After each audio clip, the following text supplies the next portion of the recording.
Pega aqui, senhora, essa é minha última comida, mas eu dou um jeito, pode pegar, você deve estar com fome. O sol nascia devagar sobre Guarabira, no interior da Paraíba, onde o sertão se mistura com o agreste e a terra seca parece não ter fim. Era setembro, mês de seca braba, daquelas que rachavam o chão e faziam as pessoas acordarem já com sede. Naquele lugar esquecido por muita gente, mas não por Deus, vivia Eulália, uma viúva de 51 anos que carregava no rosto as marcas de quem conhecia a fome de perto. Eulália morava num casebre de taipa com um cômodo só. As paredes eram de barro batido, o teto de telha velha deixava passar o calor do dia e o frio da noite. Não tinha água encanada. Não tinha energia que funcionasse direito. O que tinha era silêncio pesado, daqueles que a gente sente quando falta tudo. 2 anos atrás, ela havia perdido o marido, Antônio, que morreu de diabetes sem nunca ter conseguido comprar os remédios que precisava. Desde então, Eulália vivia de bicos, lavando roupa para fora, ganhando uma mixaria que mal dava para comprar farinha. Tinha uma filha, Damiana, moça de 17 anos que trabalhava como doméstica na casa de uma família mais abastada da cidade. O salário de Damiana mal cobria as despesas dela mesma, condução, uma roupa aqui, outra ali. Mas mesmo assim, sempre que podia, a menina levava um pacote de arroz, um pedaço de carne seca para a mãe. Eulália nunca reclamava. Nunca pedia. Sabia que a filha fazia o que podia.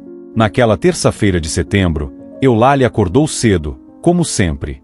Olhou para dentro da lata de mantimentos e viu o que já sabia. Um punhado de farinha no fundo, meia xícara de feijão e uma garrafa PET com meio litro de água. Era tudo o que tinha no mundo. Sentou-se na beirada da cama de madeira velha, as mãos calejadas descansando no colo, e pensou, vou fazer a comida. Metade para Damiana quando ela voltar do trabalho. Metade para mim. Eram 11 da manhã. O estômago dela já roncava, mas ela esperava. Queria fazer aquela comida durar. Acendeu o fogareiro improvisado com lenha, colocou a panela de alumínio amassada no fogo, misturou a farinha com água e o feijão, mexeu devagar até virar um pirão simples. Dividiu em 2 pratos de plástico rachado. Um cobriu com um pano limpo e guardou para a filha. O outro deixou na mesa, esperando a fome passar um pouco mais. Foi quando ouviu a batida na porta. Fraca. Quase tímida. Eulália franziu a testa. Quem seria aquela hora? Abriu a porta de madeira que rangia e viu uma mulher parada ali. Nunca tinha visto aquela pessoa antes. A mulher parecia ter idade indefinida. Podia ter 30, podia ter 60. Usava roupas simples, limpas demais para quem vinha de longe, mas sem nenhum luxo. O que chamava a atenção eram os olhos. Olhos que pareciam carregar cansaço profundo, mas também uma esperança que Eulália não conseguia explicar. Perdoe-me incomodar, senhora, disse a mulher com voz suave, quase musical. Estou caminhando há dias. Vim de muito longe. Não tenho onde ficar, não tenho o que comer. A senhora poderia me dar um pouco de água e um pedaço de pão, se tiver. Eulália sentiu o coração apertar. Olhou para a mulher, depois olhou para dentro da casa, onde estava seu prato, sua última comida. Qualquer pessoa com juízo diria, desculpa, mas eu também não tenho nada. Seria a resposta compreensível. Ninguém ia julgar. Mas Eulália não era movida só por juízo. Era movida por algo maior, uma compaixão que vinha de quem conhece fome na pele e não consegue ver outro passando pelo mesmo. Entre, disse simplesmente. A mulher entrou, e Eulália fechou a porta. Pegou o prato que estava na mesa, seu próprio prato, sua última refeição, e colocou na frente da estranha. Come. Deve estar com fome. A mulher olhou para o prato, depois para Eulália com olhos que pareciam enxergar a alma. Mas senhora, e a sua comida? Eulália sorriu com uma paz que não fazia sentido nenhum. Eu ainda tenho aquela que guardei para minha filha à noite. Pode comer tranquila. Era mentira. Aquele prato era literalmente a última comida de Eulália. E ela estava dando para uma completa estranha enquanto ela mesma ficaria com fome até a noite, sem garantia nenhuma de conseguir mais nada. Mas naquele momento, Eulália não pensou em si. Pensou só na mulher na sua frente, que tinha fome. E para ela, isso era suficiente. Enquanto Eulália entregava sua última comida para uma estranha no casebre de taipa, do outro lado de Guarabira, numa mansão com portão automático, ar-condicionado gelado e piscina azul brilhando no quintal, vivia Evaristo Castanheira, um comerciante de 63 anos que era dono de várias lojas de materiais de construção. Evaristo era o homem mais rico da cidade. Todos sabiam. E todos sabiam também que ele era o mais sovina. Evaristo havia herdado as lojas do pai, que era homem trabalhador e generoso. Mas o filho não puxou ao pai. Desde que assumiu os negócios, 30 anos atrás, Evaristo nunca havia doado um centavo sequer para caridade. Quando pessoas pobres pediam ajuda, um saco de cimento para consertar o telhado, um desconto numa compra de material, ele as expulsava com grosseria. Cada um cuida da sua vida. Eu trabalhei pelo meu dinheiro, ninguém me deu nada, dizia com orgulho cruel, ignorando completamente o fato de que havia herdado tudo sem nunca ter realmente lutado por nada. Naquela tarde de terça-feira, Evaristo estava em uma de suas lojas quando Eulália apareceu. Ela havia visto um anúncio pregado no poste dizendo que ele estava contratando faxineira. Com a fome apertando e sem ter comido nada desde a véspera, Eulália juntou coragem e foi até lá. Entrou na loja com humildade, a roupa simples meio encardida do suor, o rosto magro marcado pelo sol. Seu Evaristo, disse com voz baixa, quase envergonhada, eu queria saber se ainda tem a vaga de faxineira. Eu preciso muito trabalhar. Sou boa de limpeza, trabalho direito. Evaristo estava atrás do balcão, contando notas de dinheiro. Levantou os olhos e olhou para Eulália de cima a baixo com um desprezo tão óbvio que doía só de sentir. Você? Olha seu estado. Velha, magra, deve estar doente. Não serve para trabalhar aqui. Vai embora. Eulália sentiu o sangue gelar, mas insistiu, porque precisava. Senhor, eu sou trabalhadora. Faço boa faxina. Posso começar hoje mesmo se o senhor quiser. Evaristo bateu a mão no balcão com raiva. Eu disse para ir embora. Não quero gente faminta trabalhando aqui, depois vai roubar comida. Fora daqui, vai. Eulália saiu daquela loja com os olhos ardendo de lágrima segurada. Não chorou ali na rua porque tinha vergonha, mas por dentro, estava destroçada. Saiu humilhada, com fome crescente, sem emprego, sem dinheiro, e com a consciência dolorosa de que havia dado sua última comida para uma estranha enquanto o homem mais rico da cidade não dava nem trabalho honesto para ela. A ironia era cruel demais. Evaristo acumulava riqueza que nunca compartilhava. Tinha milhões parados no banco, casas alugadas, carros importados. E Eulália, que não tinha nada, havia dado tudo. As pessoas de Guarabira conheciam bem esse contraste. Até quando Deus vai deixar esse homem rico e cruel prosperar enquanto gente boa como Eulália passa fome? Sussurravam nas esquinas, mas ninguém tinha resposta. Quando Eulália voltou para casa, já era fim de tarde. Damiana ainda não havia chegado do trabalho. O casebre estava vazio, quente, silencioso. Eulália sentou-se na cadeira de madeira velha e olhou para o prato vazio em cima da mesa. O prato onde havia estado sua última comida, que ela havia dado para a estranha. A mulher já tinha ido embora. Não deixou nome, não deixou nada. Só agradeceu com aqueles olhos estranhos e foi embora. Eulália sentiu a fome apertar forte agora. Não tinha mais nada. Literalmente nada. Abriu a lata de mantimentos de novo, só para confirmar, vazia. Olhou para a garrafa PET, vazia também. Tinha dado até a água para a mulher beber. O que eu fiz? Pensou por um segundo, mas logo afastou o pensamento. Não se arrependia. Não conseguia se arrepender. Mas a fome era real. E o medo também. Quando Damiana chegou à noite, cansada do trabalho, Eulália serviu o prato que havia guardado para a filha. Mãe, e a senhora? Perguntou Damiana. Já comi, filha. Essa é sua. Mais uma mentira. Damiana comeu sem desconfiar, e Eulália assistiu com um sorriso fraco, feliz por ver a filha alimentada, mas sentindo o estômago gritar por dentro. Depois que Damiana dormiu, Eulália saiu do casebre. Foi até uma pequena cruz de madeira plantada num descampado próximo. Era o único lugar que ela considerava sagrado, já que a capela da cidade ficava longe demais para ela caminhar naquele estado. Ajoelhou-se ali, sob o céu estrelado do sertão, e pela primeira vez em muito tempo, permitiu-se quebrar completamente. As lágrimas vieram quentes, molhando a terra seca. E ali, sozinha, com fome, sem esperança humana, Eulália começou a orar ponto à noite no sertão. É silenciosa de um jeito que dói. Não tem barulho de carro, não tem música alta, não tem nada. Só o vento seco passando entre as árvores secas e o canto distante de algum bicho da noite. Eulália estava ali, ajoelhada na terra dura, diante daquela cruz de madeira tosca que alguém havia fincado ali anos atrás, e sentia o peso de tudo desabar sobre ela de uma vez. A fome não era só física. Era uma dor que ia além do estômago vazio. Era a sensação de estar completamente sozinha no mundo, de ter feito a coisa certa e mesmo assim estar sendo castigada por isso. Será que eu fui burra? Pensou por um momento. Será que eu devia ter guardado aquela comida para mim? Todo mundo ia dizer que sim. Todo mundo ia dizer que eu tenho que me cuidar primeiro. Mas quando ela olhava para trás, para aquele momento em que viu a mulher estranha na porta pedindo comida, ela sabia que não conseguiria ter feito diferente. Tinha algo naqueles olhos. Algo que Eulália reconhecia porque ela mesma já tinha sentido. Era fome. Era cansaço.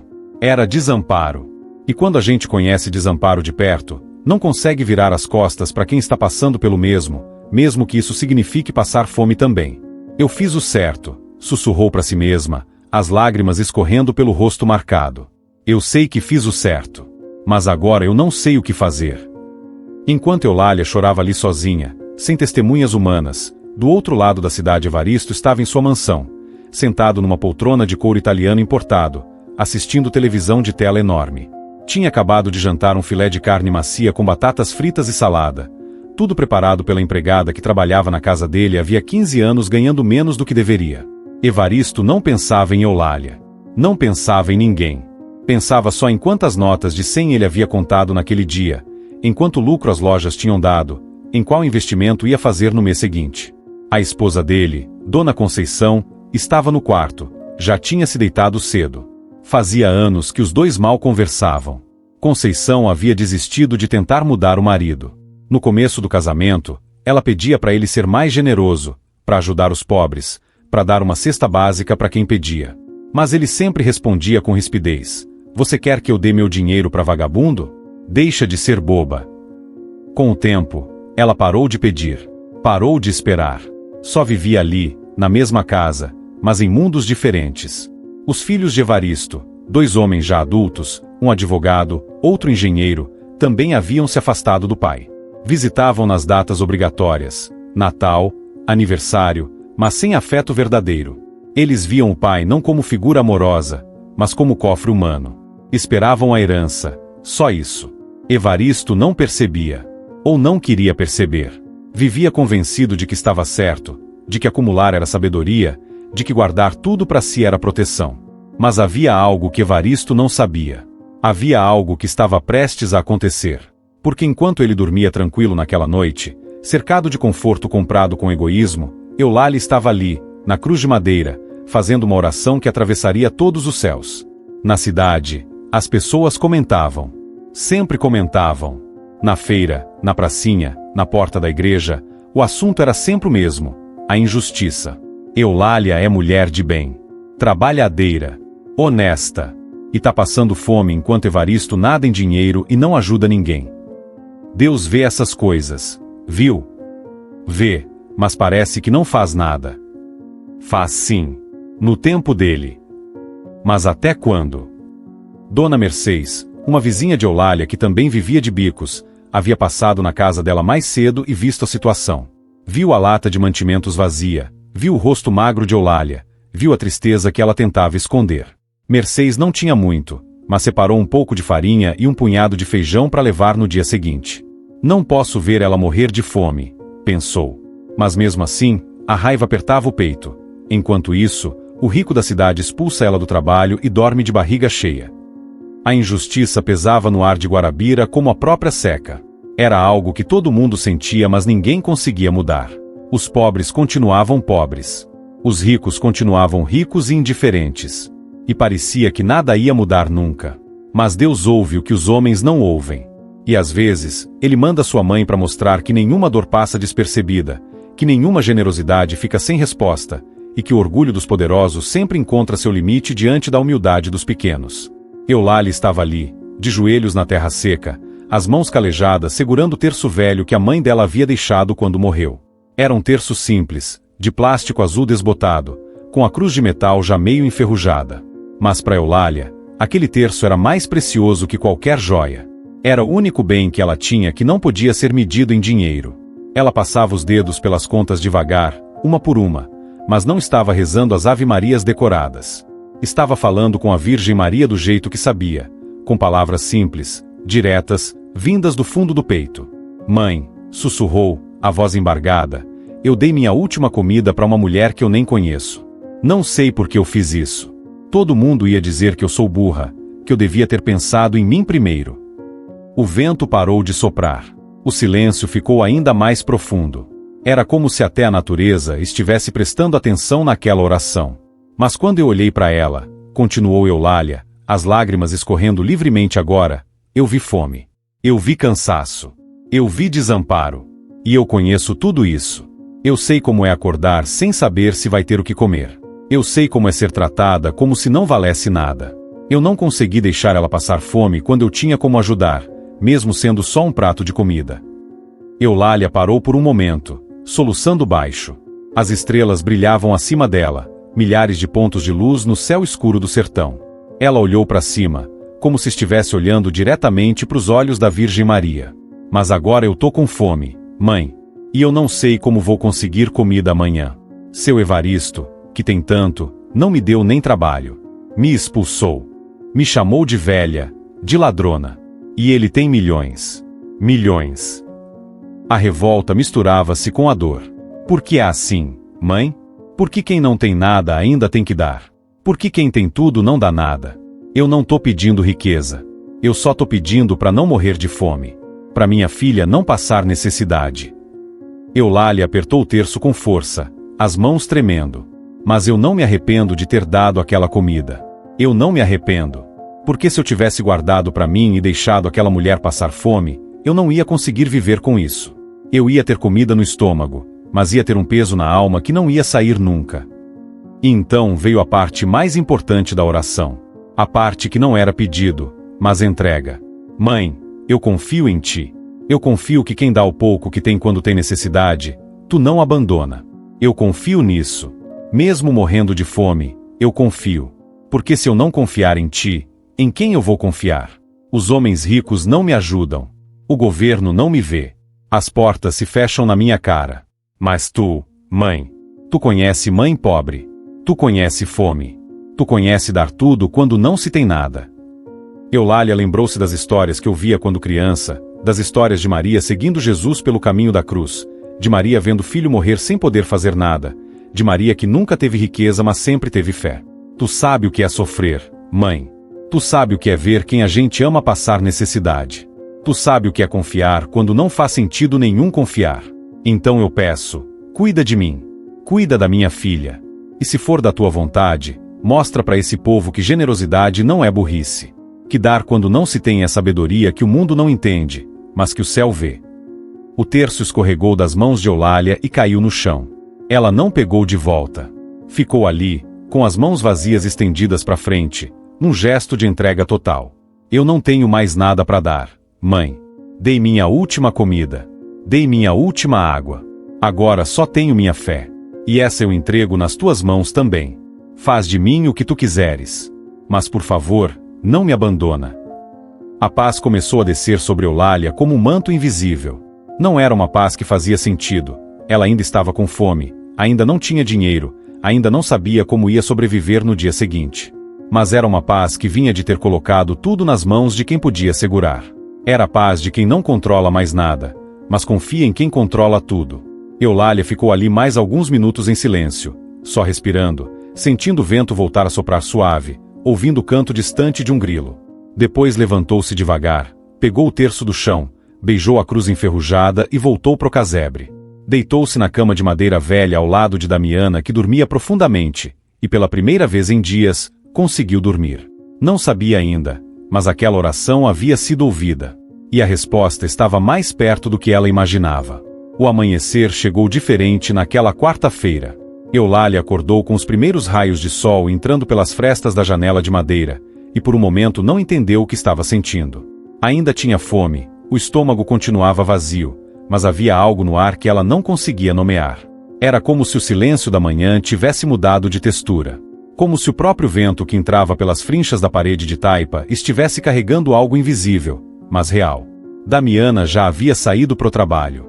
Tinha deixado um bilhete rabiscado em papel de caderno. Mãe, volto à noite. Te amo.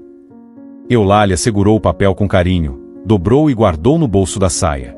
Levantou-se devagar, sentindo as pernas fracas, e foi até a porta.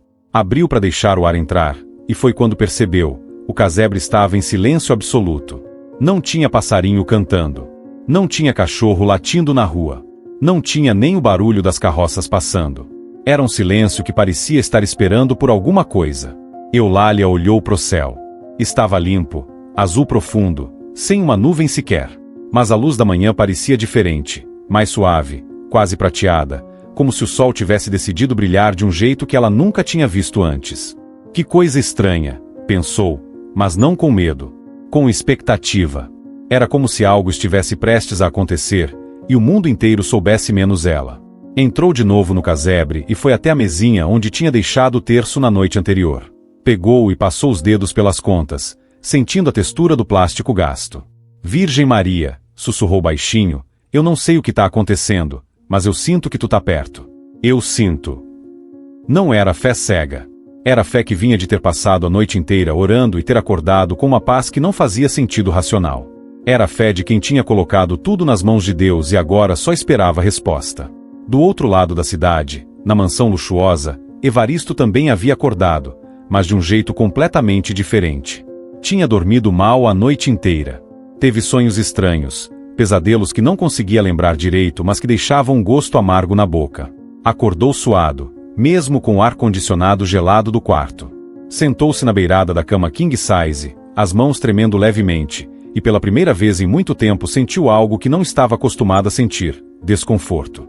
Não era desconforto físico. Era algo mais profundo. Era como se alguém estivesse olhando para ele, julgando cada pensamento, cada ação. Evaristo sacudiu a cabeça, tentando afastar a sensação. Bobagem, murmurou para si mesmo. Deve ser algo que eu comi ontem. Mas lá no fundo, ele sabia que não era isso. Havia algo no ar. Algo que ele não conseguia controlar. E isso o deixava nervoso. Dona Conceição entrou no quarto trazendo café.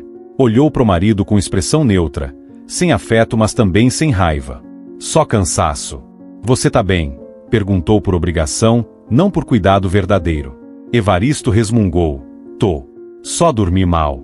Ela deixou a xícara na mesinha de cabeceira e saiu sem dizer mais nada. 30 anos de casamento haviam ensinado ela a não esperar conversa verdadeira dele. Evaristo tomou o café amargo, olhando pela janela enorme do quarto que dava vista para a piscina e para o jardim bem cuidado. Tudo aquilo era dele. Casa, carros, lojas, dinheiro no banco. Tinha construído um império, ou melhor, tinha herdado e mantido. Mas naquela manhã, olhando para tudo aquilo, sentiu pela primeira vez que algo estava faltando. Não sabia o que. Só sabia que estava.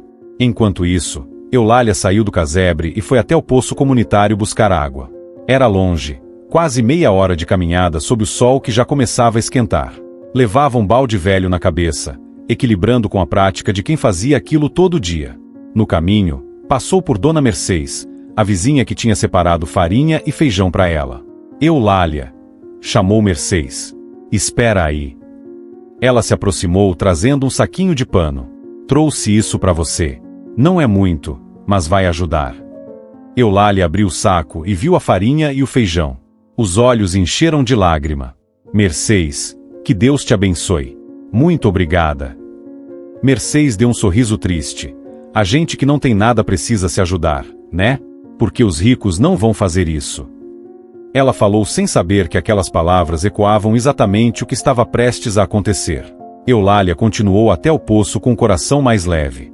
Pegou a água, encheu o balde, e no caminho de volta parou por um momento debaixo de uma árvore seca para descansar. Foi quando sentiu um perfume suave no ar. Não era perfume de flor, não tinha flor nenhuma ali, a seca tinha matado tudo. Era um perfume diferente, delicado, como se alguém tivesse passado por ali deixando um rastro invisível mas inconfundível. Eulália olhou ao redor, mas não viu ninguém. O perfume continuava ali, envolto no ar quente do sertão, impossível mas real. E junto com o perfume veio uma sensação tão forte que ela teve que segurar na árvore para não cair, a certeza absoluta de que a Virgem Maria estava perto. Não era imaginação. Não era desejo. Era certeza. Ela vem, sussurrou Eulália para si mesma, o coração acelerado. A mãe vem. Eulália voltou pro casebre com o balde de água, o saquinho de mantimentos da vizinha e o coração disparado. Colocou o balde no chão, guardou a farinha e o feijão na lata vazia, e sentou-se na cadeira de madeira tentando acalmar a respiração. A sensação de que algo ia acontecer era tão forte agora que ela mal conseguia ficar parada. Olhou pro terço em cima da mesa, pegou de novo e apertou contra o peito. Se for para acontecer algo, pensou, que seja a vontade de Deus. Era meio-dia. O sol estava no ponto mais alto, queimando a terra seca lá fora. Eulália estava prestes a preparar um pouco da farinha que Mercedes havia dado quando ouviu a batida na porta. 3 batidas suaves, quase musicais. O coração dela pulou. Levantou-se, caminhou até a porta, e quando abriu, o mundo parou. Ali estava a mulher. A mesma mulher para quem Eulália havia dado sua última comida no dia anterior. Mas agora tudo era diferente. A mulher estava envolta numa luz azul suave que não vinha do sol, que não vinha de lugar nenhum que Eulália pudesse identificar. Era uma luz que parecia emanar dela mesma, brilhando sem ofuscar, iluminando sem queimar. As roupas simples que ela usava no dia anterior agora pareciam feitas de tecido que refletia a luz de um jeito impossível. E os olhos continham não apenas gratidão, mas eternidade. Eulália caiu de joelhos imediatamente. Não precisou pensar. Não precisou perguntar. O coração dela reconheceu antes da mente processar. Virgem Maria, sussurrou com voz trêmula, as mãos no chão, a cabeça baixa. Não conseguia olhar diretamente para ela. A presença era tão pura, tão intensa, que Eulália sentia que ia se desfazer. Eulália, disse a mulher, e sua voz era como água corrente, como vento suave, como música que não se esquece. Levanta, olha para mim. Eulália obedeceu devagar, erguendo o rosto, e quando seus olhos encontraram os da Virgem Maria, ela viu algo que jamais esqueceria: amor materno infinito. Não havia julgamento. Não havia desprezo. Só amor. Maria entrou no casebre, e a luz que a envolvia preencheu o espaço pequeno, transformando-o em lugar sagrado. Eulália continuava de joelhos, tremendo, com lágrimas escorrendo pelo rosto. Mãe, conseguiu dizer com voz embargada, eu não sou digna. Eu não sou nada. Eu sou só uma viúva pobre que não tem nada para oferecer. Maria sorriu com ternura que quebrava e curava ao mesmo tempo. Você me deu comida ontem, Eulália. Você me deu sua última comida enquanto você mesma estava com fome. Você sabe o que isso significa? Eulália sacudiu a cabeça, incapaz de falar. Maria se ajoelhou na frente dela. A Mãe de Deus se ajoelhando diante de uma viúva pobre, e segurou as mãos calejadas de Eulália com suas mãos que pareciam feitas de luz. Significa que você me reconheceu, disse Maria suavemente. Não com os olhos, mas com o coração. Porque eu vim disfarçada, testando não você, mas revelando você, revelando quem você realmente é. Enquanto ricos guardam tudo para si, você, que não tinha nada, deu tudo. E esse ato, Eulália, esse ato de generosidade impossível, atravessou todos os céus e chegou até meu filho. Eulália soluçava agora sem controle. Mas mãe, eu tô com fome. Eu não sei como vou sobreviver. Seu Evaristo me expulsou. Ninguém me dá trabalho. Eu tenho uma filha para cuidar. Maria apertou as mãos dela com firmeza. Eu sei. Eu vi tudo. Vi quando você deu a comida. Vi quando Evaristo te humilhou. Vi quando você orou na cruz de madeira. E vim aqui para te dizer 2 coisas. Maria ajudou Eulália a se levantar, e ficaram ali de pé, uma diante da outra. Primeira coisa, você nunca mais vai passar fome. Nunca mais. Porque quem dá o pouco que tem quando tem necessidade, Deus multiplica. Segunda coisa. A voz de Maria ficou mais firme agora, não com raiva, mas com autoridade de mãe que vai corrigir o que está errado. Há alguém nesta cidade que precisa ver o que você fez. Sebastião, Evaristo, o homem que te expulsou, que tem tudo mas não dá nada.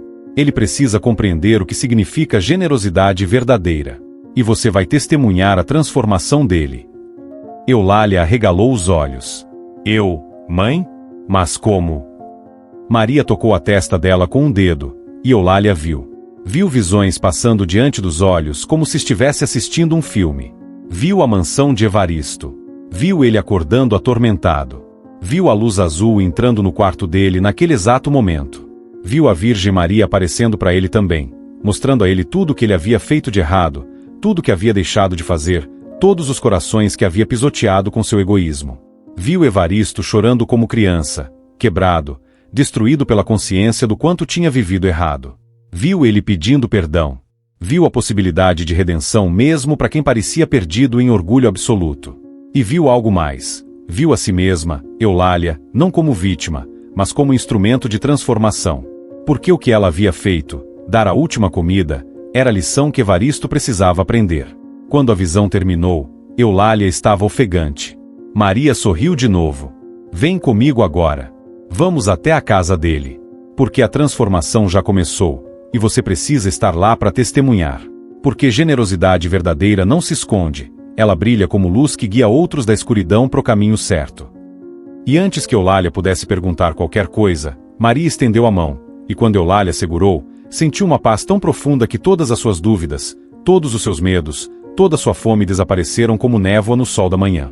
Naquele exato momento, do outro lado da cidade, Evaristo estava em seu quarto tentando se concentrar nos relatórios de vendas das lojas, mas não conseguia. A sensação de desconforto que havia começado de manhã só tinha piorado. Era como se alguém estivesse apertando o peito dele, tirando o ar devagar. Levantou-se da poltrona de couro, foi até a janela, olhou para o jardim bem cuidado lá fora, mas nada fazia a sensação passar. Foi quando aconteceu. A temperatura do quarto mudou de repente. O ar-condicionado continuava funcionando, mas o frio não era mais o frio artificial da máquina. Era outro tipo de frio, um frio que vinha de dentro, que congelava não o corpo, mas a alma. Evaristo virou-se bruscamente e viu. A mesma luz azul que havia envolvido Maria na casa de Eulália agora preenchia o quarto dele, entrando pelas paredes, pelo teto, pelo chão, vindo de todos os lugares e de lugar nenhum ao mesmo tempo. E ali, ao pé da cama king size com lençóis de algodão egípcio, estava ela. A Virgem Maria. Evaristo tentou gritar, mas descobriu que não conseguia emitir som. Tentou correr, mas as pernas não obedeciam. Ficou paralisado, olhando para a mulher de luz que observava não com ódio, mas com uma tristeza maternal tão profunda que doía mais que qualquer grito, mais que qualquer condenação. Evaristo, disse Maria, e a voz dela ecoava dentro da cabeça dele como trovão suave. Ele quis responder, quis se defender, quis dizer que não tinha feito nada de errado, mas as palavras morreram na garganta. Porque no fundo, ele sabia. Sempre soube. Só tinha escolhido ignorar. Ontem você expulsou Eulália da sua loja, continuou Maria, os olhos fixos nele sem piscar. Ela vinha pedir trabalho honesto, e você a humilhou. Chamou ela de velha, de ladrona. Você tem milhões. Ela não tinha nada. Mas sabe o que ela fez naquele mesmo dia?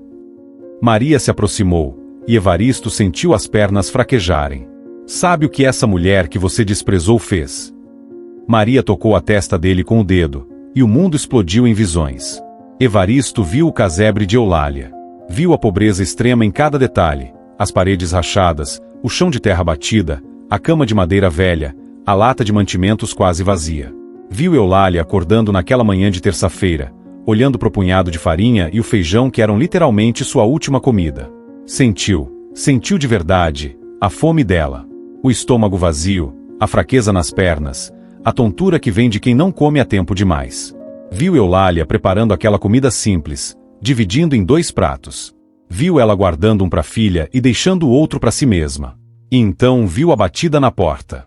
Viu a mulher estranha entrando, Maria disfarçada, pedindo comida. E viu algo que partiu o coração de Evaristo em 1000 pedaços. Viu Eulália pegando seu próprio prato, sua última comida, e dando para a estranha. Viu a generosidade impossível de quem não tinha nada mas ainda dava tudo. Não, sussurrou Evaristo, a voz voltando num gemido rouco. Não, ela deu tudo. Maria não respondeu. Só continuou mostrando. Evaristo viu Eulália passando fome o dia inteiro. Viu ela chegando na loja dele, humilde, pedindo trabalho. E viu a si mesmo, viu do lado de fora, como se estivesse assistindo outra pessoa, expulsando ela com crueldade.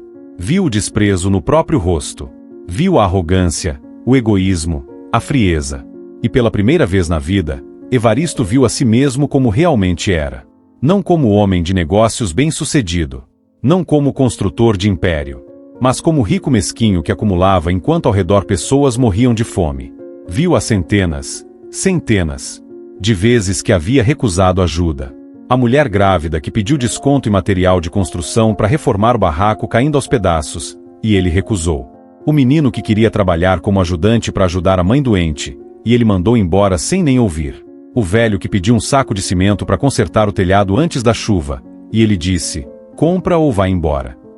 Cada rosto, cada súplica ignorada, cada porta fechada na cara de quem precisava. Evaristo viu tudo, e a dor era insuportável.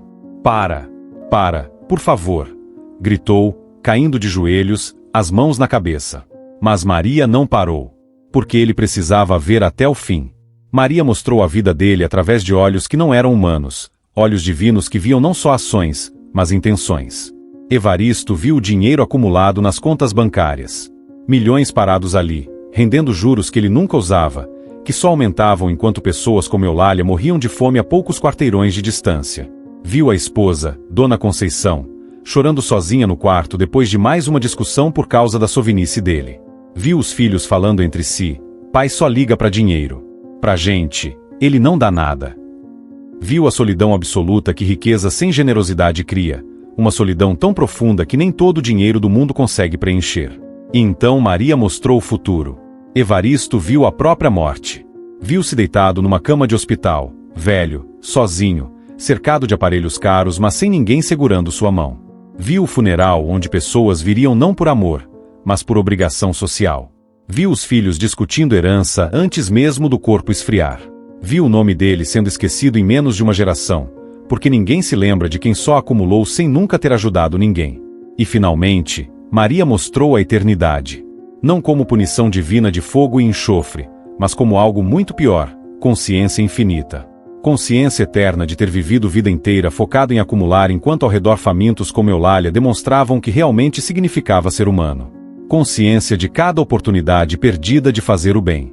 Consciência de cada coração pisoteado. Consciência de ter tido tudo e não ter dado nada. Quando as visões terminaram, Evaristo estava no chão, encolhido, chorando como não chorava desde criança. Soluços profundos que vinham das profundezas da alma. Me perdoa, gritou, a voz quebrada. Me perdoa, mãe, me perdoa. Agarrou-se aos pés de Maria, que continuava ali, serena, esperando. Eu tenho milhões e não dei nada. Aquela mulher não tinha nada e deu tudo. Eu sou monstro. Eu sou. Maria, com a compaixão que só mãe verdadeira possui, ajoelhou-se ao lado dele e tocou sua cabeça. O toque era suave, mas firme. Arrependimento verdadeiro, disse ela com voz que acalmava e desafiava ao mesmo tempo, se prova com ação verdadeira. Lágrimas são o começo, mas não são o fim. Você viu o que Eulália fez. Agora você precisa aprender com ela. Maria ergueu o rosto de Evaristo, obrigando-o a olhar nos seus olhos.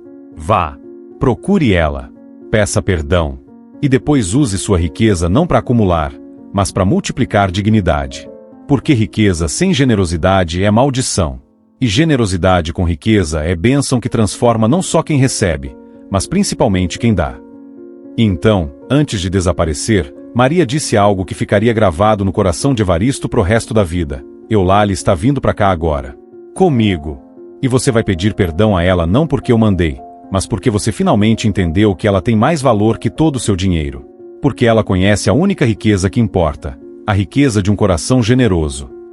A luz azul começou a diminuir lentamente, mas não desapareceu completamente. Maria permaneceu ali, esperando. Evaristo continuava de joelhos, o rosto molhado de lágrimas, o corpo tremendo. Tudo que ele achava que sabia sobre si mesmo havia sido destruído nas últimas visões.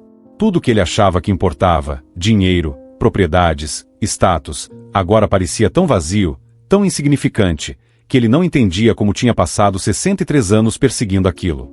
Foi quando ouviu a batida na porta do quarto. 3 batidas suaves. Evaristo olhou para Maria, que apenas acenou com a cabeça. Abre, disse ela. Evaristo levantou-se com dificuldade, as pernas ainda fracas, e caminhou até a porta. Quando abriu, viu Eulália parada ali, envolta na mesma luz azul que envolvia Maria, os olhos arregalados, ainda processando tudo o que estava acontecendo. Evaristo olhou para ela, realmente olhou, pela primeira vez. Viu não uma velha inútil, como havia pensado ontem. Viu uma mulher que tinha mais coragem, mais fé, mais humanidade em um dedo mindinho do que ele tinha no corpo inteiro. Viu alguém que, mesmo na miséria extrema, havia escolhido dar em vez de guardar. Alguém que havia demonstrado que ele nunca havia aprendido em 63 anos de vida, que o valor de uma pessoa não se mede pelo que ela tem, mas pelo que ela dá quando não tem nada. Evaristo caiu de joelhos na frente dela. Ali, no corredor da própria mansão, cercado de luxo que agora lhe parecia obsceno, o homem mais rico de Guarabira se ajoelhou diante da mulher mais pobre. Eulália, disse com voz embargada, a cabeça baixa, me perdoa. Me perdoa por ter te expulsado, por ter te humilhado, por ter te chamado de velha e ladrona. Me perdoa por ter fechado a porta na tua cara quando tu só pedias trabalho honesto. Eulália ficou paralisada, sem saber o que fazer. Olhou para Maria, que estava logo atrás no quarto, e Maria sorriu com aprovação. Fala o que o teu coração manda, disse a Virgem suavemente. Eulália respirou fundo e olhou para Evaristo. Levanta, seu Evaristo. Não precisa ficar de joelhos. Mas Evaristo sacudiu a cabeça violentamente. Preciso sim, porque eu finalmente entendi. Tu tem mais valor que 1000 de mim. Tu me deu lição que eu nunca vou esquecer. Enquanto eu guardava milhões, tu deu tua última comida para estranha. Tu deu para a Virgem Maria sem saber que era ela. Mas mesmo se não fosse ela, tu terias dado do mesmo jeito, porque teu coração é generoso. E o meu era um cofre fechado. As lágrimas de Evaristo caíam no chão de mármore importado. Eu vi tudo. A mãe me mostrou tudo. Tua pobreza. Tua fome. E mesmo assim tu deu. Eu vi a mim mesmo te expulsando. Eu vi todas as vezes que eu fechei meu coração. Eu vi meu futuro se eu continuasse assim, sozinho, vazio, perdido. E eu vi que não quero isso. Eu não quero mais ser esse homem. Dona Conceição apareceu no corredor, atraída pelos sons de choro. Parou chocada ao ver o marido de joelhos diante de uma mulher pobre que ela não conhecia, e uma mulher de luz no quarto ao fundo. Ia falar alguma coisa, mas Maria ergueu a mão suavemente, e Conceição ficou em silêncio, apenas testemunhando. Eulália sentiu as próprias lágrimas começarem a cair. Vendo lágrimas genuínas em Evaristo, vendo arrependimento verdadeiro, ela estendeu a mão e tocou a cabeça dele. Eu perdoo, disse simplesmente. Porque a mãe me ensinou que perdão não é esquecer, mas é libertar. Eu te perdoo, seu Evaristo. Evaristo segurou a mão dela e a beijou com reverência, como se estivesse beijando mão de rainha. Obrigado, sussurrou. Obrigado. Maria se aproximou então, e todos, Evaristo, Eulália e até Conceição, sentiram a presença dela preenchendo o espaço. Arrependimento verdadeiro se prova com ação verdadeira, repetiu Maria, olhando fixamente para Evaristo. Então me mostra. Mostra que mudou de verdade. Evaristo levantou-se, ainda segurando a mão de Eulália. Eu vou. Eu juro que vou. Olhou para ela com determinação que vinha de coração recém-transformado. Eulália, eu não vou só te dar emprego. Eu vou te fazer gerente de um programa social que eu vou criar agora, hoje, para ajudar viúvas e famílias pobres de Guarabira. Eu vou te pagar salário digno. Vou te dar casa adequada para ti e para Damiana. Vou garantir educação para tua filha. A voz dele ficou mais firme conforme falava, como se cada palavra estivesse selando um compromisso não só com Eulália, mas com Deus. Eu vou transformar uma das minhas lojas em centro de distribuição de alimentos gratuito. Vou vender metade dos meus bens e criar fundo que paga cestas básicas mensais para 100 famílias. Vou visitar pessoalmente famílias necessitadas, não com arrogância de rico caridoso, mas com humildade de quem aprendeu que generosidade de pobre vale mais que esmola de rico. Maria sorriu, um sorriso que iluminou o corredor inteiro. Assim seja, disse ela. E então, lentamente, a luz azul começou a diminuir. Maria começou a desaparecer, mas antes de sumir completamente, deixou algo. Um perfume suave de rosas que preencheu toda a mansão, um perfume impossível mas real, que ficaria ali por dias como lembrança de que a Virgem Maria havia estado presente. Quando a luz se foi completamente, ficaram ali 3 pessoas, Evaristo, Eulália e Conceição, mudadas para sempre. Conceição se aproximou com lágrimas nos olhos. Foi ela, né? Foi a Virgem Maria.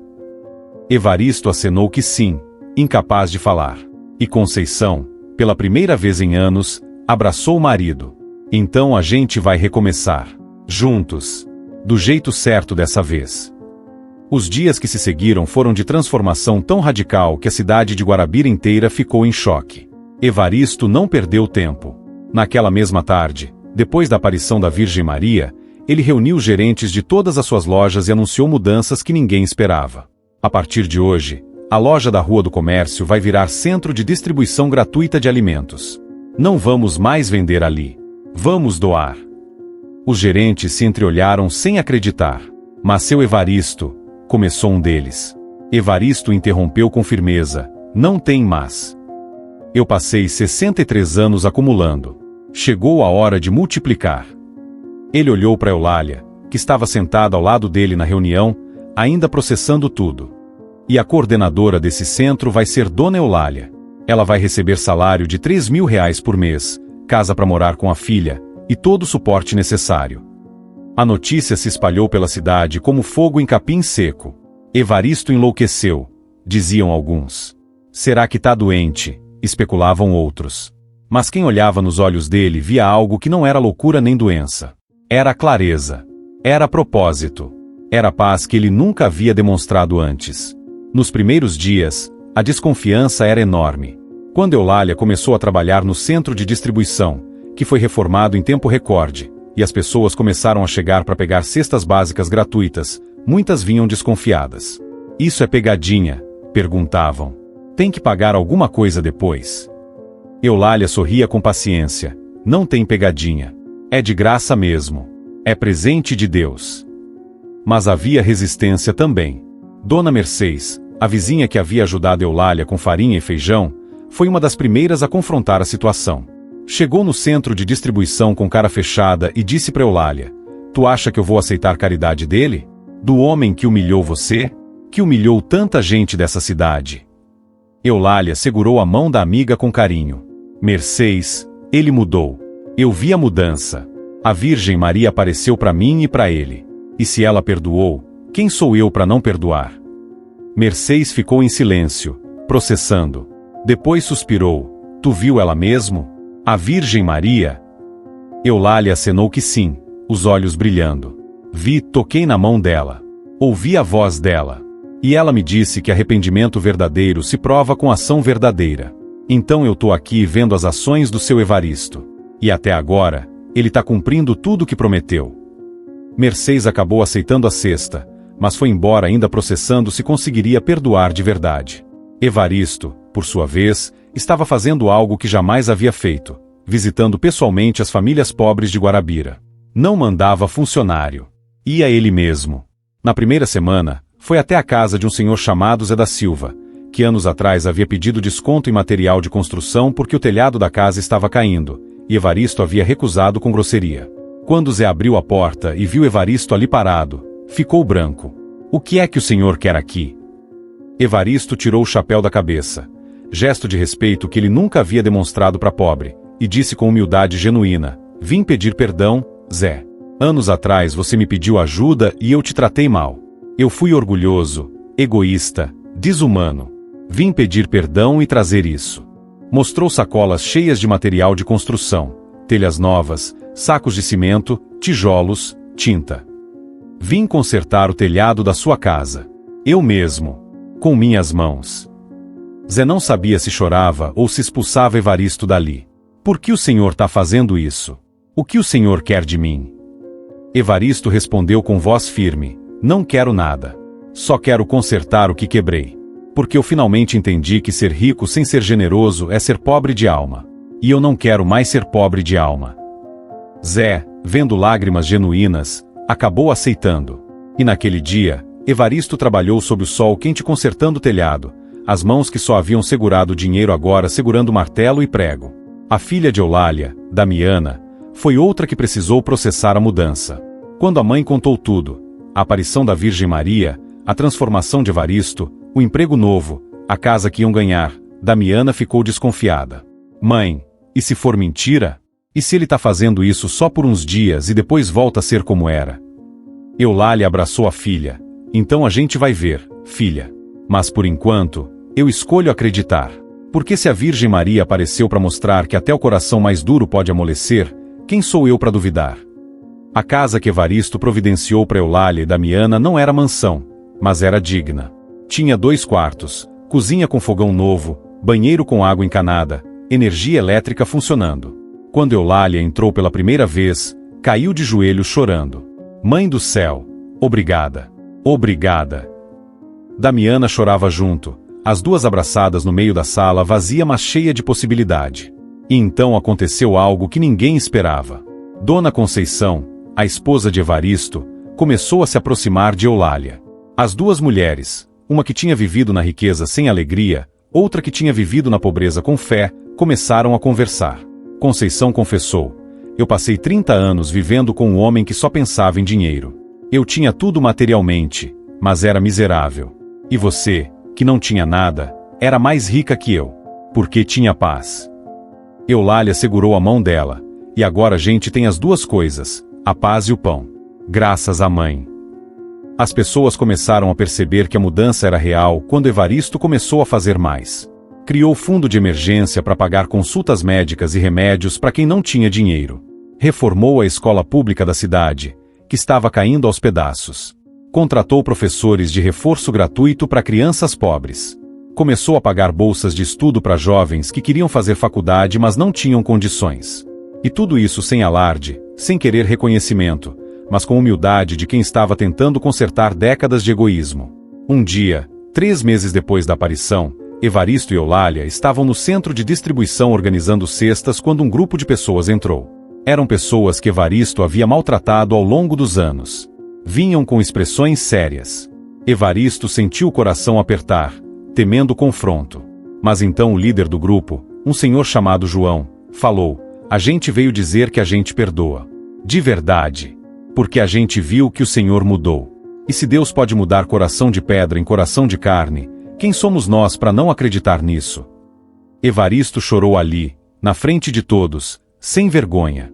E cada pessoa daquele grupo veio abraçá-lo, um por um. Eram abraços que curavam não só ele, mas eles também. Porque perdão liberta não só quem é perdoado, mas principalmente quem perdoa. Os anos foram passando como água de rio, às vezes calmos, às vezes turbulentos, mas sempre em movimento. Eu fui envelhecendo na casa de Clarice, que se tornou meu lar verdadeiro. Meus cabelos embranqueceram, minhas mãos começaram a tremer, minhas pernas já não tinham a mesma força de antes.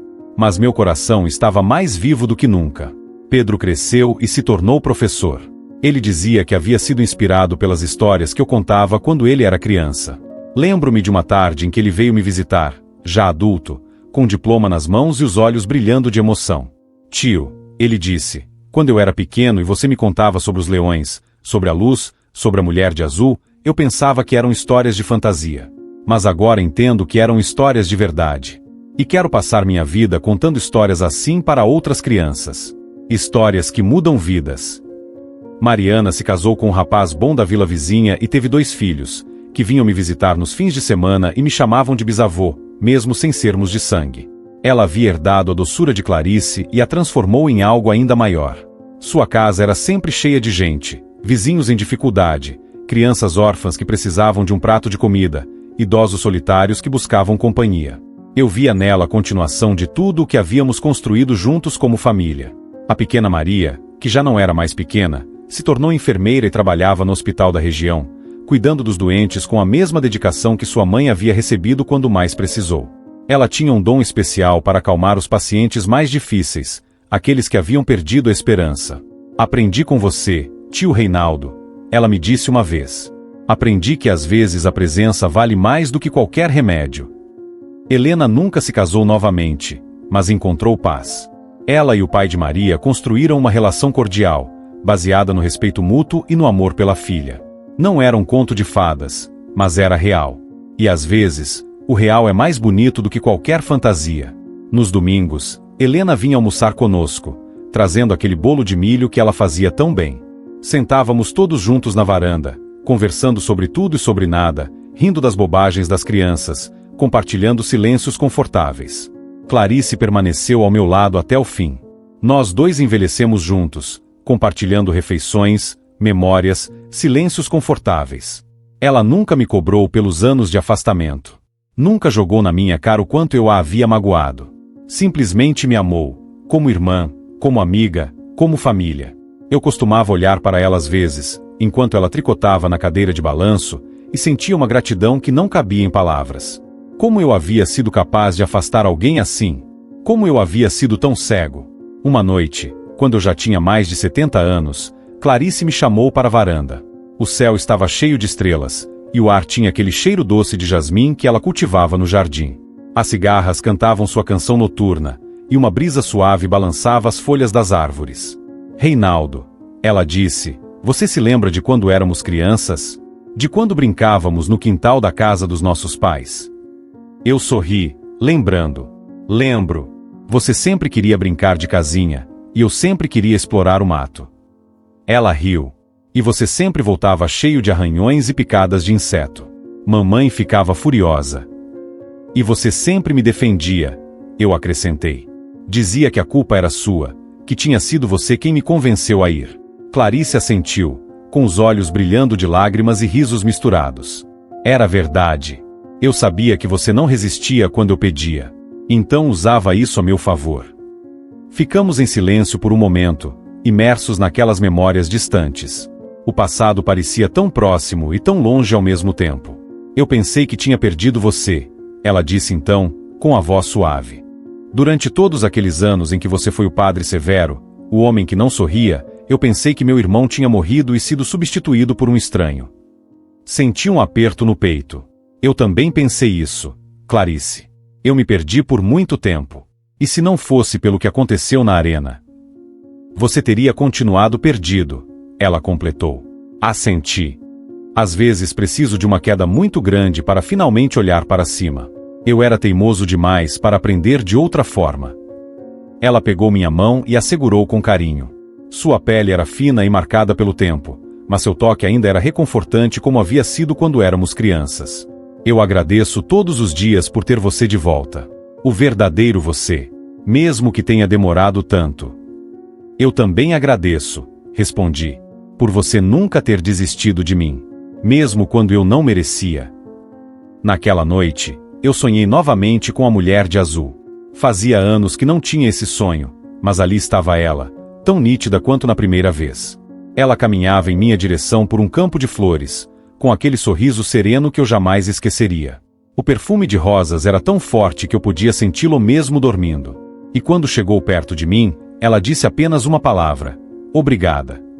Acordei com lágrimas nos olhos, sem entender completamente o significado daquele sonho. Por que ela me agradecia? O que eu havia feito para merecer gratidão? Mas senti uma paz profunda, como se algo dentro de mim tivesse finalmente se encaixado no lugar certo. Talvez a gratidão não fosse por algo que eu havia feito, mas por algo que eu havia me tornado. Ou talvez fosse simplesmente um lembrete de que eu não estava sozinho, nunca havia estado. Os últimos anos da minha vida foram os mais plenos. Eu continuei fazendo o que podia, visitando, ouvindo, acolhendo. Meu corpo já não permitia muito, mas minha presença ainda tinha valor. As pessoas vinham me ver, sentavam ao meu lado, contavam suas histórias. E eu ouvia com a mesma atenção de sempre, porque cada história importa, cada pessoa merece ser ouvida. Houve um homem chamado Sebastião que me visitou regularmente durante seus últimos meses de vida. Ele tinha uma doença que os médicos não conseguiam curar, e sabia que seu tempo estava acabando. Mas não vinha me ver para falar sobre a morte. Vinha para falar sobre a vida. Sobre os filhos que havia criado, sobre a esposa que havia amado por 40 anos, sobre as pequenas alegrias que havia descoberto ao longo do caminho. Padre, ele me chamava, mesmo eu tendo explicado várias vezes que não exercia mais essa função, o Senhor me ensinou uma coisa importante. Me ensinou que não preciso ter medo do que vem depois. Porque se existe algo lá, é algo bom. E se não existe nada, então não vou estar lá para me preocupar com isso. Eu ria dessa lógica simples, mas reconhecia a sabedoria nela. Sebastião morreu em paz, cercado pela família, com um sorriso nos lábios. E eu fui ao enterro dele sentindo não tristeza, mas gratidão por ter feito parte de seus últimos dias. Houve momentos difíceis também. Clarice adoeceu quando eu tinha 73 anos. Foi uma doença rápida, cruel, que a consumiu em poucos meses. Eu fiquei ao lado dela até o fim, segurando sua mão, rezando, chorando. Quando ela partiu, uma parte de mim foi junto. O luto foi pesado. Pela primeira vez desde Arena, senti aquele desespero antigo tentando me engolir. Acordava de madrugada com o peito apertado, procurando por ela no quarto ao lado, esquecendo por um instante que ela não estava mais lá. A casa parecia vazia demais, silenciosa demais. O cheiro do café que ela preparava pela manhã havia desaparecido, e com ele, Uma parte da minha rotina que eu nem sabia que valorizava tanto. Mas eu já não era o mesmo homem de antes. Eu sabia que a dor fazia parte da vida, que o amor e a perda caminham juntos. E sabia também que Clarice não estava perdida, apenas havia ido na frente, preparando o caminho. Nas noites mais difíceis, eu sentia o perfume de jasmim invadir o quarto, mesmo com as janelas fechadas. E sabia que era ela, de alguma forma, me dizendo que estava bem. Pedro e Mariana cuidaram de mim depois disso. Eles se revezavam, garantindo que eu nunca ficasse sozinho. A pequena Maria, que agora todos chamavam de Doutora Maria, vinha me examinar regularmente, com aquela mistura de profissionalismo e carinho que só ela conseguia. Eles me davam razão para continuar, mesmo quando a saudade de Clarice parecia insuportável. E a vida continuou, como sempre continua. Nas noites silenciosas, quando o sono custava chegar, eu pensava em tudo que havia vivido. Nas quedas e nas ressurreições. Nas pessoas que havia magoado e nas que havia ajudado. Nos erros que cometera e nas lições que aprenderá. E sentia gratidão, uma gratidão imensa, quase insuportável, por cada momento daquela existência imperfeita e bela. Eu não era um santo. Nunca fui e nunca serei. Era apenas um homem que havia sido quebrado e reconstruído, que havia conhecido o fundo do poço e de lá havia visto uma luz. Um homem que aprendeu, da forma mais dura possível, que a fé verdadeira não está nas regras ou nos rituais, mas no amor que damos e recebemos. Aprendi que o orgulho é o pior dos pecados, porque nos cega para nossos próprios erros enquanto amplia os erros dos outros. Durante anos, eu me achei superior, mais correto, mais próximo de Deus. E essa arrogância me transformou em alguém que eu mesmo não reconheceria hoje. Alguém frio, cruel, incapaz de amar. Aprendi que a queda pode ser uma bênção disfarçada. Quando perdi tudo, minha posição, minha dignidade, minha segurança, eu finalmente fui forçado a olhar para dentro. E o que vi não foi bonito. Mas foi necessário. Porque só quando reconhecemos nossas falhas é que podemos começar a corrigi-las. Aprendi que a misericórdia não depende do merecimento. Eu não merecia ser salvo naquela arena. Não merecia o perdão de Clarice, de Tobias, de Dona Mércia, de todas as pessoas que havia magoado. Mas recebi mesmo assim. E essa graça imerecida me ensinou mais sobre Deus do que todos os livros que havia estudado. Aprendi que a fé verdadeira é simples. Não está nos grandes gestos, nas orações elaboradas, nos rituais complexos. Está nos pequenos atos de amor cotidianos. Num abraço dado no momento certo. Numa palavra de conforto para quem está sofrendo. Na presença silenciosa ao lado de alguém que precisa saber que não está sozinho. Aprendi que nunca é tarde para mudar. Eu tinha mais de 40 anos quando minha vida foi virada do avesso. Poderia ter me afundado na amargura, no ressentimento, na autocomiseração. Mas escolhi recomeçar. E cada dia desde então foi uma nova oportunidade de ser melhor do que no dia anterior. Aprendi que as pessoas são capazes de coisas extraordinárias. Vi bondade onde esperava crueldade. Vi perdão onde esperava vingança. Vi amor onde esperava indiferença. E isso me deu esperança na humanidade, apesar de todas as suas falhas. Aprendi, finalmente, que não estamos sozinhos. Nunca estamos. Mesmo nos momentos mais escuros, mais desesperadores, mais solitários, há uma presença que nos acompanha. Eu a senti na arena, quando os leões deitaram aos meus pés. Senti nos sonhos com a mulher de azul.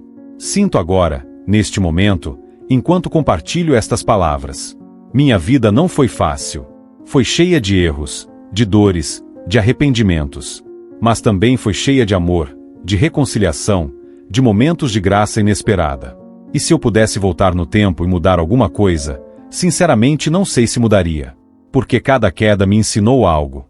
Cada ferida me tornou mais humano. Cada perda me mostrou o valor do que eu tinha. Não sei quanto tempo ainda me resta. Meu corpo está cansado, minhas forças diminuem a cada dia. Mas minha alma está em paz. Uma paz que eu não conhecia antes da arena, antes da queda, antes de tudo desmoronar. Uma paz que não vem de mim, mas de algo muito maior. Se você está ouvindo esta história, quero que saiba de uma coisa. Não importa o que você fez, não importa o quão longe você caiu, não importa o quão perdido você se sente, há esperança. Sempre há esperança. Eu sou prova viva disso. Eu era um homem arrogante que achava que tinha todas as respostas. E precisei ser jogado aos leões para descobrir que não tinha nenhuma. Precisei perder tudo para encontrar o que realmente importa. Precisei morrer para quem eu era, para renascer como quem eu deveria ser. E se isso aconteceu comigo, pode acontecer com qualquer um. O que te move em tempos de incerteza? O que te sustenta quando tudo parece desmoronar? Se você pudesse descrever sua busca por algo maior em apenas uma palavra, qual seria? Eu encontrei minha palavra. Depois de tudo, da arrogância, da queda, do desespero, do milagre, eu encontrei. E essa palavra é misericórdia. Não a misericórdia que eu pregava sem entender. Não a misericórdia condicional que eu oferecia aos que julgava merecedores. Mas a misericórdia verdadeira, que acolhe sem perguntar, que perdoa sem exigir, que ama sem condições. Foi essa misericórdia que me salvou na arena. Foi essa misericórdia que vi nos olhos daquela figura luminosa. É essa misericórdia que carrego comigo agora, no fim da minha história, como o tesouro mais precioso que já recebi. E é essa misericórdia que desejo para você, quem quer que seja, onde quer que esteja. Que ela te encontre nos seus momentos mais escuros. Que ela te levante das suas quedas mais profundas. Que ela te mostre que você não está sozinho, nunca esteve, nunca estará. Porque no fim, talvez seja isso que todos nós estamos buscando, saber que somos amados, apesar de tudo. Saber que há um abraço esperando por nós, não importa o quão longe tenhamos nos perdido. Eu encontrei esse abraço. E minha única oração, agora, é que você também encontre o seu. O tempo passou como passa sempre no sertão, ao mesmo tempo lento e apressado. O casebre de taipa, aquele mesmo, onde Eulália dividiu sua última comida, permanece firme, agora preservado como memorial de um milagre. As paredes ainda têm cheiro de barro fresco nos dias de chuva, o chão conserva marcas de passo humilde, e o silêncio do início agora se mistura ao burburinho das crianças de escolas distantes, que vêm ouvir a história daquela mulher que deu tudo quando não tinha nada. Ali, o impossível aconteceu diante de olhos humanos, e pequenas lembranças do momento sagrado persistem como cicatriz bonita. A panela amassada, o terço azul desbotado, o pano velho dobrado no canto, ainda cheirando a perfume de rosas que certa noite cobriu a casa inteira. Eulália caminha entre as pessoas com a serenidade de quem viu o céu abrir, mas nunca se esqueceu da poeira no sapato. Ela não gosta de ser chamada de santa, nem permite monumentos. Sou só prova de que a fé, quando chega mais pesada que a própria fome, transforma tudo. Hoje, ajuda a preparar cestas, aconchega mães aflitas, consola órfãos, abençoa recém-nascidos. Foi aprendendo, no tempo, o ritmo de Maria, servir sem esperar, amar sem medir peso, confiar quando todo mundo acha que não vai dar certo. Damiana, agora já uma mulher feita, percorre as ruas da cidade vizinha com o mesmo olhar atento, mistura de esperança e atenção ao detalhe. Mamãe me ensinou que generosidade começa nos olhos, a gente só sente compaixão por aquilo que vê de verdade. Da menina tímida nasceu uma líder forte, que enxerga beleza até no desespero, e organiza jovens dispostos a partilhar o pão, o tempo e o cuidado. Evaristo, antes temido pelos pobres e respeitado apenas pelos ricos, hoje é chamado de o homem do abraço demorado, porque ninguém sai do centro sem ouvir, ou sentir, a lição que um dia lhe salvou. Faz questão de servir o café, carregar as cestas, conversar sentado no chão com quem não ousava entrar na antiga loja. As pessoas dizem que seu riso é novo, suas mãos mais leves, e que seus olhos encheram de água a primeira vez que viu, anos depois, o mesmo broto de feijão nascer num vaso improvisado no centro de distribuição. A verdadeira riqueza é leve, só pesa o que é supérfluo. Conceição, que por anos guardou o silêncio do orgulho ferido, agora cuida de um jardim atrás do memorial, onde flores que não existiam antes nascem sem cessar. Ali, reza pelas mães que precisam de coragem, pelos pais que precisam de direção, pelas crianças que vão, um dia, ouvir de novo a presença incomparável da mãe. Conta aos visitantes, no sotaque arrastado da infância, que um pedaço de tecido com perfume de rosas foi guardado por ela só para olhar nos dias difíceis, como lembrança do impossível tornado real. Guarabira mudou, não nas paredes, mas no olhar. A cidade que era marcada pela injustiça e diferença agora cultiva solidariedade nas pequenas ações. Uma vizinha que divide a água do poço, um garoto que ajuda o idoso a atravessar o mercado, um comerciante que, quando pode, arredonda troco para cima. Calendário, por ali, não marca só feriados. O tempo, desde então, é medido em gestos de partilha. O memorial tornou-se local de romaria singela. Caravanas chegam de todo o canto do Nordeste, gente simples segurando esperança, tirando sapatos antes de entrar no chão sagrado, passando os dedos pelo terço enferrujado, sussurrando pedidos a Maria, muitas vezes em silêncio, apenas com o coração apertado. À noite, O cheirinho de rosas volta, leve, inesperado, sinal de que a promessa da mãe nunca foi esquecida. A história saiu do sertão e foi se plantando em outros solos. Professores a contam em sala de aula, artistas retratam em cordéis, senhoras comentam no banco da praça. Ela deu só um prato de comida. Mas foi ali que toda a cidade se salvou da fome da alma. Não é preciso grandes milagres para mudar o mundo. Basta um gesto generoso, mesmo menor, na hora em que tudo parece faltar. Você, que chegou até aqui, talvez se reconheça em algum pedaço desses personagens. Talvez carregue a fome de Eulália, o medo e depois o arrependimento de Evaristo, ou a vontade de recomeçar de Conceição. Talvez ache que não tem nada para dar. Mas se tem um pouco de fé, se tem compaixão, se tem coragem de dar um passo de confiança, Maria está vendo. E multiplica. Sempre. O gesto mais humilde é, para o céu, riqueza sem medida. Se essa história falou com você, escreva amém nos comentários. Sim, só isso. Porque há milagres que começam numa palavra, e milagres maiores ainda no gesto de quem partilha história e esperança com outros. Compartilhe. Espalhe. Reze de onde estiver. Inscreva-se para seguir recebendo narrativas como esta, que renovam a esperança e lembram que, por trás da aparência do impossível, há sempre uma mãe olhando, disfarçada no olhar de quem pede ajuda, e de quem aprende a se doar. E nunca se esqueça, não importa quão vazia esteja a sua mesa, sempre haverá alimento quando você partilha. Porque a fé não multiplica só pão, multiplica vida, futuro e almas inteiras. E essa é a lição que eterniza todos os milagres, grandes ou pequenos, começando num casebre, renascendo em cada leitor, continuando sempre além do último amém.